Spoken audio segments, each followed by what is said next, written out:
Our Water Connection acknowledges the traditional custodians of the land throughout Australia and their connection to country, sky, water, and community. We extend our respect to the traditional custodians of the place where you are listening. This episode is recorded in Arrernte Country and Wurundjeri Country of the Kulin Nation, with a special connection to Arrernte Country. How do you bring safe, secure water to remote communities that face challenges most of us can't even imagine? And what can we learn from their resilience and knowledge? In this Season 2 premiere episode, let's learn how remote homelands and communities get access to safe and potable water. My name is Jez Bordicus. I'm on a mission to increase your water curiosity, and this is Our Water Connection.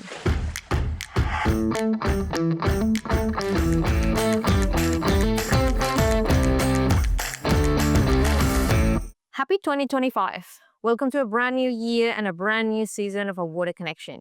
I'm delighted to be back this year to bring more insightful conversations with amazing water professionals, foster knowledge sharing, connect with our core purpose, and give visibility to the water sector. I'm so happy you decided to have a listen to our first episode of Season 2. This season is extra special. In October 2024, during National Water Week, the Australian Water Association awarded Our Water Connection the Chris Davis AM Fellowship. This fellowship was established to honor the legacy of Chris Davis AM, an advocate for sustainable water management and collaboration. This fellowship supports projects that bridge technical expertise with public engagement. So we are very happy that they decided to support this podcast and to have their support to keep Chris Davis' legacy alive. And what better way to start this season by having a conversation with the inaugural winner of the Chris Davis AM Fellowship. She's a true leader whose work continues to inspire and transform the water industry. I'm delighted today to be joined by Catherine Vero. Kat is a principal process engineer for Equistica, specializing in small and remote community water and wastewater systems projects. She has over 25 years of experience in the water industry, focused on strategic planning for remote communities, particularly those which have constrained water supplies or water quality issues. She has delivered and overseen the operation of a variety of complex water treatment systems in remote Australian Indigenous communities. This work has given her an excellent grounding in the infrastructure and operational needs of delivering safe and secure water supplies in difficult-to-service areas. Kat highly values kindness, generosity with knowledge, serving the greater community, and good quality and thoughtful work, and loves working on complex problems. We're so happy to have a chat with her. Welcome to Water Connection, Kat. Thank you, Jess. What a lovely introduction. No, it's good. I just have my script here ready for to go with all our community and inviting everyone to listen to us. So just to kick off, what inspired you to apply to the Chris Davis AM Fellowship? I was stuck on a project. I'd had this wild idea that people who live on homelands, which are small, very small, usually family groups of Indigenous people living out bush on their traditional ancestral lands, I had this idea that they deserved safe water. And having lived and worked in the space for about 15 years, I could see how you could come up with some solutions, but I was really stuck on getting my project moving forward. So I thought, oh, why not? I'll throw my hat in the ring and see what comes from this. So I chose a very thin slice of the project, which was putting good stories out there. One of the big barriers seemed to be people saying, no, this couldn't be done. So I wanted to say, yes, it could be done and tell some positive stories. And so I thought, why not apply and see what happens? That's amazing. It was a little bit of my own experience as well. Let's just throw our hat on the ring, see what happens. I couldn't really see if my podcast was going to match the criteria, but hey, I mean, maybe that's what they're looking for, like this a little bit out of the box and different projects to work on. I think it's deliberately broad. Yeah, Yep. see what they catch. So congratulations. Thank you. Thank you very much. I'm very happy to be supported this season by this fellowship. And going back into like your project, so you were trying to understand a little bit more how the situation were for homelands. Which are these very small groups of people, can you tell us like how many of these groups roughly do we have around Australia? We've got about 400, at least 400 in the Northern Territory alone. Yeah. And numbers are a bit rubbery, but we're talking sort of 10 to 20,000 people across Australia living in these Yeah. small groups. Yeah. Okay. And these can range from a single household through to a household or a group of maybe 10 houses. And maybe in some instances up to 200 people, which is an extraordinary number of people to not be served by traditional water suppliers. That's right. That was exactly my next question. How do they do that? Like, what were your findings around? What are these strategies that these communities can use to supply water and to get access to water? Yeah, so most of them have very simple systems. They'll have a bore and then a tank, and then not usually disinfection. It usually goes straight to the distribution network. And then most wouldn't have any sort of wastewater treatment over and above a septic system either.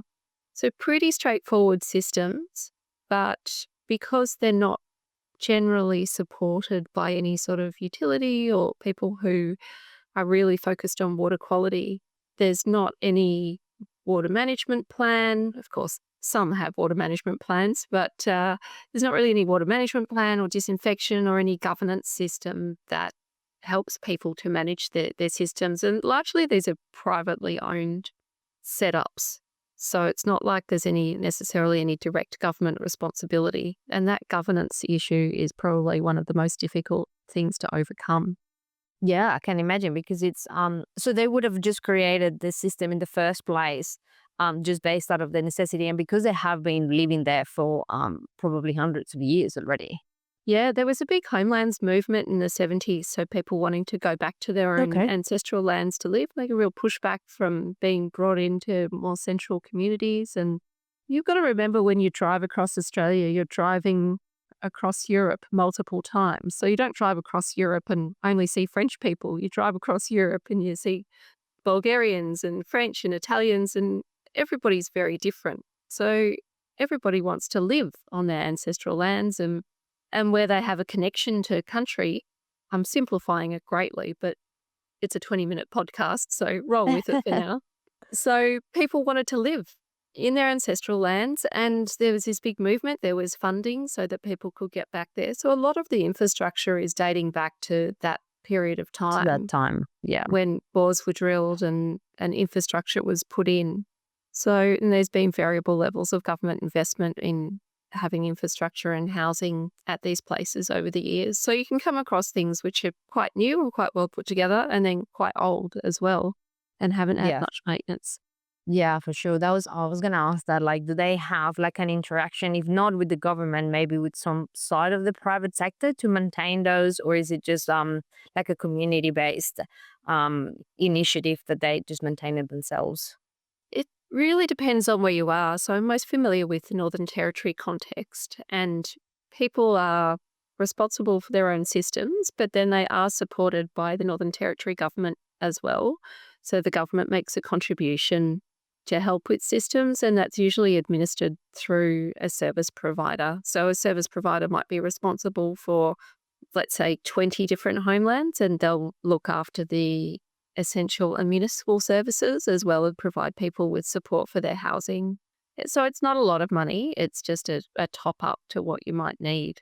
And those service providers can be pretty skilled, or they can have pretty low levels of skill. But you don't have a water engineer working for them doing a risk assessment, working out what your source category is and what's the appropriate level of treatment and disinfection. That doesn't exist.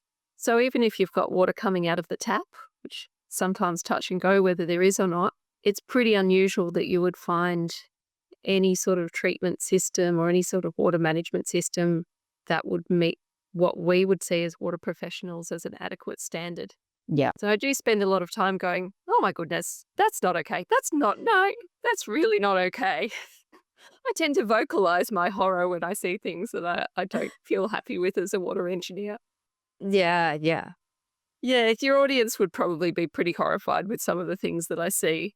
Yeah. And it's, a lot of it is really low-hanging fruit. We're not talking really, really difficult remedies here for a lot of places. A lot of places it's quite straightforward. They just need a bit of help to get over that line of how do we make sure that our source is secure and how do we make sure that we've got disinfection. But again, come back to that governance. If you don't have the systems in place to make that happen, it just doesn't happen. People don't know. Think about who you're going to have New Year's Eve with. Most of them wouldn't know how to manage their own water systems. So why would you expect somebody who lives 400 k's from Alice Springs to Absolutely. understand? They're busy doing other things. Yeah, that's a very good comparison, like, and it's part of what we do in this podcast, is just trying to inspire people to get into the value of water, even if they don't work in this industry. And suddenly we are expecting these small communities and homelands to know how to do it and to have all the knowledge and the purpose to do that. So it is definitely true that is the governance part, and like have the policies in place so they could potentially improve it in the future, is key there. So we talk about, for example, challenges with water quality. What are other main challenges that you kind of learn from that interaction that you had with these communities in terms of the water management? I was so inspired by the people that I met. So people who are from that cohort of people that you might have New Year's Eve with, people who don't think about water quality. All of a sudden they're faced with these responsibilities of providing water to a small community. And it's such a responsibility. Poor water quality has a really profound impact on how people live their lives and how healthily they can live their lives. And even if they feel that it's healthy or not healthy, it can have a real impact. So I met some people who had really stepped up, and they were very inspiring, very firm about what they believed it was right for their community. So push back against really complex technical solutions in one instance, and working with people to find a suitable rainwater harvesting solution. So who would have thought that you could harvest rainwater out on the Nullarbor Highway? But you can. And these people had implemented this fantastic system. I think my favorite part of the whole project was I said to the group of people who ran this system, so it's all rainwater, which they collect both on tanks, on roofs, and they've got a big harvesting area on the side of the hill. And I said to them, well, what happens if you're running low in water? How do you communicate with the people who live at that community that they need to be a bit more cautious? And they said, well, we just put a newsletter in their pigeonhole and we talk to each other. It's really easy. And there was this moment of real disconnect between me thinking, oh my goodness, this must be really complicated, and them going, no, we just tell them. And because they had spent so much time talking to the community Together, they lived in the community. So there was this organic communication between everybody, and people understood what the risks were with their rainwater in terms of whether they could use a lot or a little, depending on how much it had been raining. And it just, that communication made things so straightforward, but they'd actually spent the time to develop the relationships and to develop everybody's understanding of what was going on. So that was probably the most remarkable moment for me, was when I had that discussion. And we all had a laugh. I told them about my expectations and some of my experiences with explaining to people the limitations of their water system. And often you're starting from a really low base. People have never thought about these issues before. And all of a sudden you're saying to them, well, there's high whatever in your water, or we need to do this. And that's a really difficult conversation to have. So yeah, I was really impressed. Yeah, it's definitely a completely different conversation to what we probably would experience here in big cities or in other parts of the world, where something goes wrong with your water and then you sort of lose that trust of the population in your utility. But it's like, well, did you build it to a point that they would understand why this is happening? Because normally those problems don't come out of the blue, and it comes, in our case, for example, because of water security issues or low rainfall or whatever the reason is. If you were able to convey that message, as probably in these communities is a lot easier to do. And because they have spent the time and they live together and they all kind of understand the circumstances that they live on, then they can act a lot quicker when those difficulties are there. Exactly. And I'm a strong believer that we need technical solutions, but it's not all the problem. It's, 15% of the problem. The rest of it is around how do you support people to understand what's going on with their system, and how do you find the right governance structures, the maintenance, the operating budget? There's lots of different factors that are at play. It's not something that you can just throw some technical solution at and expect it to stick without all of the other supporting structures around it. Yeah, And that's a big part totally. of the supporting structures is a champion and somebody who can really get in there and make things happen. So yeah, I felt really privileged to meet some of the people that I did. Yeah, no, it sounds amazing learnings that you had there as well. And what were some of the other common threads that you saw in with the different communities that you took to? I saw that often people had really strong strengths in one area, but not in others.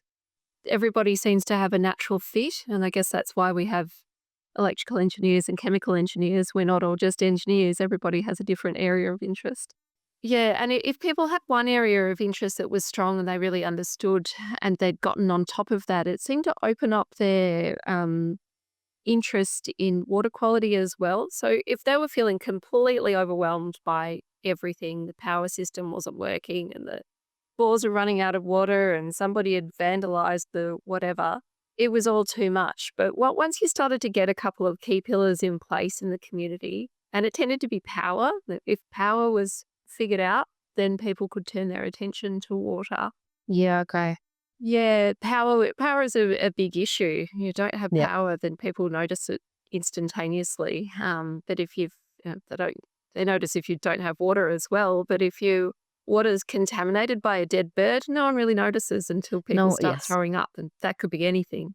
Yeah. So yeah, having that power system sorted out was a huge boon to the water system and people being curious about the water system as well.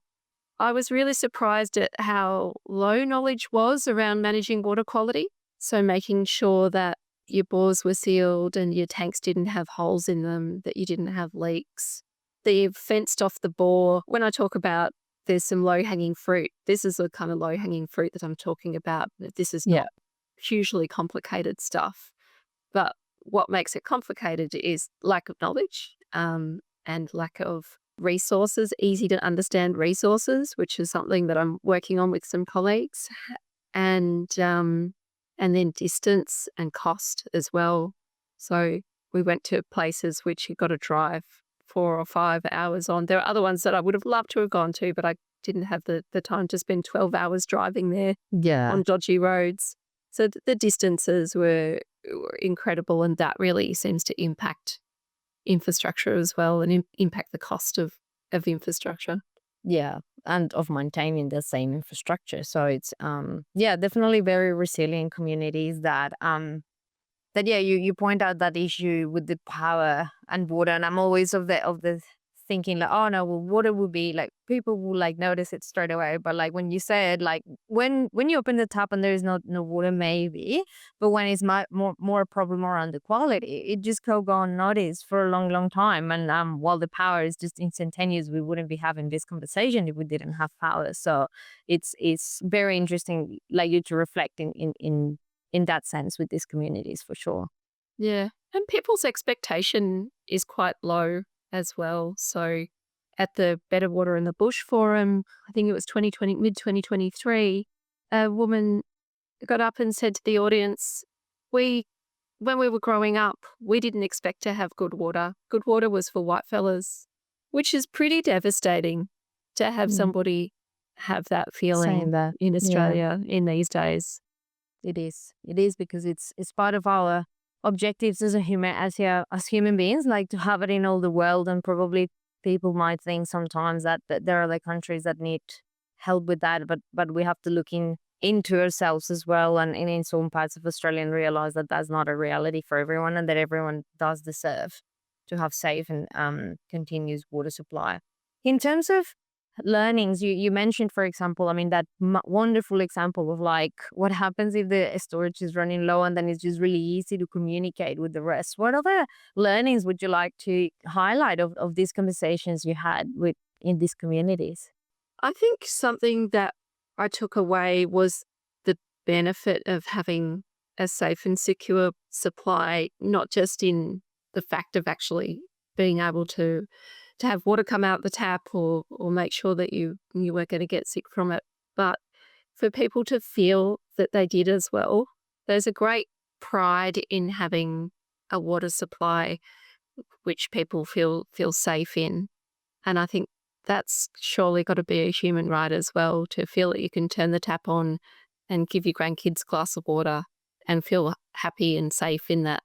And we're Yes. extremely lucky in Australia that that's generally the case, but it's often, more often than not the case in remote areas in Australia. And that's got nothing to do with whether it is safe or not. I mean, you have water with very poor acidic quality and people get very worried about that.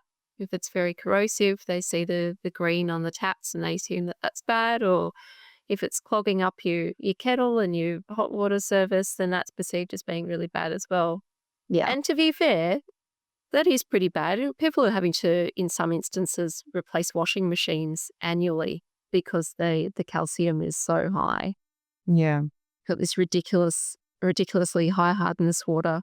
So the impact that it has on the acidic, this is going slightly off topic, but the impact that poor acidic water quality has on infrastructure in people's houses, your hot water service, your kettles, your washing machines, your showers, your toilets, it's quite profound. It's not something that most Australians would experience because our water quality is so good. I remember it even as a kid, the water quality not being that good in Melbourne and Adelaide where you were. You go to Adelaide when I was a kid and you'd have a dirty bath. Mum, what's this? But we just don't really experience that in the cities anymore. We're incredibly lucky. No, it's not a reality anymore. And to think that it could be in other places is like really profound and like, something to really think about. Kat, what's next for this project? You mentioned something about like creating resources or like what have you think now that you have a bit more knowledge into how the situations are in these communities and the learnings, and the good things that they do as well and the challenges that they face. What do you think is next? What should we do next? Well, one of the benefits of the Chris Davis Fellowship was that I sat down and I had a good old think about what I was doing to be a leader in the field. And that was quite a successful process, really. So in a way, lots of different factors came together, but I think also the little confidence boost that the Chris Davis Fellowship gave me was really beneficial. So now I'm working with Akistika with some colleagues on a Water for Homelands project, and it's responding to the Territory Water Plan and helping to the Homeland Services Group within the Northern Territory Government to build on their resources and capacity and help capacity build for those service providers who run homelands. There's a reasonable policy in place that the Northern Territory Government has to operate at the moment and support homelands, but there's a lot more that can be done to support service providers. So we're working on that at the moment. We've done some deep dive interviews with service providers. We've talked to different people who actually interact with homelands and who support the government in doing this work. So based on that, we're supporting the Homeland Services Group to do the best job that they can on a pretty slim budget. So from that, we'll be producing some resources. So we've just agreed what they are, and we will start doing that in the new year. The other projects that I'm doing, I'm very excited about this. And this was probably a really big thing from the Chris Davis Fellowship as well, just that confidence booster and having access to lots of people who called to congratulate me around the country. I've just put in an application for a water technology and education park in Alice Springs. So I've put that application in with the National Water Grid, and hopefully we'll be constructing sometime in the future. Now, these things take a long time. I've got to learn to go at a government that pace. It's tricky. So hopefully sometime in the future we'll be constructing a place where we can actually incubate some of these technologies, which will help support communities going forward. So dealing with some of those really tricky problems, the acidic problems, or how to remove nitrate from water that's got a TDS of 3,000 milligrams per litre, or some of these really insane problems. Hopefully we'll be constructing a facility to do that, and then somewhere where we can educate people in a culturally safe way about what good looks like of a water system. and that would be done with my the parent company of Akistika, the Centre for Appropriate Technology, and Desert Knowledge Australia, who we share a facility with out in Alice Springs. So fingers crossed. This one's a bit of a pipe dream, but we'll see what happens. I'm Well, excited. I'm excited, and it's amazing that you fake that little push of you sometimes saying, or in my case, like this fellowship is like it's like a little step, but then seeing you and seeing what you have done and what you're thinking of doing after is very inspiring because like, oh, this could be the first little step of many other things that could come after, and really, yeah, positioning yourself as a leader in this sector, in this problem, in these initiatives. And I think one of the things I was saying, you mentioned like kind of the leaders in these communities that take on the job of like helping and leading some of this water infrastructure. And that's exactly what you're doing just across multiple homelands as well. So you will be able to probably connect through those resources, learnings from different parts, and like help these communities to really empower themselves, and the government as well to kind of support more the development of these communities and their water management. So it's really exciting to learn everything that you have planned, and I'll have to have you back then in a few X amount of time. We won't say we won't say months, we won't say years. We'll see what happens. We'll keep in touch, and one day maybe even I can visit this facility at some point. I have never been in Alice Springs, so I would love to go. Oh, it's a really wonderful place, wonderful community, wonderful landscape. I'd really encourage people to come and visit. Who Yes, I knows? do. Maybe you'll be like me and you'll come up for holidays and then you'll move there because it's so inspiring and the work is so interesting. That's right. That's right. Yeah, you never know. This episode is proudly supported by the Chris Davis AM Fellowship, an initiative of the Australian Water Association. His legacy lives on through this fellowship, empowering efforts to keep his passion for innovation and community impact alive. We're honored to have the support of this fellowship this season too, as we continue to share stories that connect us all to water. Now, back to the episode. Kat, how would you explain your work to someone that knows nothing about this sector? If you have these people that you meet at New Year's Eve, you mentioned it before, how would you explain your work to them? I would say that I'm a water engineer and I look for solutions when it seems like there are none. So often people come to me and say, oh, we don't know what to do. Our water treatment plant isn't big enough, or we've got nitrate in the water and we don't know what to do. So I'm really good at looking at all the factors of where you are and then looking at where you want to be and helping to produce a plan for that. Yes. Fantastic. So I know the context where I live really well. And so applying the technical knowledge that I have and the context knowledge that I have and coming up with appropriate solutions for that, I would say. Do you think that would make sense to my new friend on New Year's Eve? Oh, well, we shall see. That's the idea of this episode and this new season. I introduced this question to kind of get people to think, how would you explain your work to someone that has nothing to do with it, and try to spread the word about the careers, like different careers paths that people can have in this industry. Related to that, what would be your message to young water professionals and people starting in this industry who might be listening to this right now?